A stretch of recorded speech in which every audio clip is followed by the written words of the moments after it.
మనం ఆనాడు చూసాం, ఒక పుంగనూరు నియోజకవర్గంలో ఒక తాత నామినేషన్ వేసేదానికి వెళ్తే ఆ పత్రాలు లాక్కునేదానికి ఆనాటి పాలకులు ప్రయత్నించారు. మీసాలు మెలేసి తొడగొట్టి రా బిడ్డ రా అన్న అంజిరెడ్డి తాతనే నాకు స్ఫూర్తి. మంజుల గారిని చూసాం, మాచర్ల నియోజకవర్గంలో ఆమె పోలింగ్ బూత్ దగ్గర కూర్చున్నారు. వైకాపా నాయకులు ఆనాడు ఆమె పైన దాడి చేసి రక్తం కారుతున్నా కూడా చివరి ఓటు పడిన తర్వాతనే ఆమె ఆసుపత్రికి వెళ్ళింది.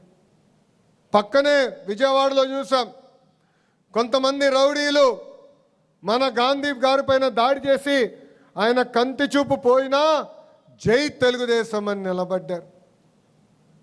పల్నాడులో చూసాం, తోట చంద్రయ్యని చూసాం, మెడపై కత్తి పెట్టి వాళ్ళ నాయకుడు పార్టీకి జై చెప్పమంటే జై చంద్రబాబు జై తెలుగుదేశం అని ప్రాణాలు కోల్పోయారు.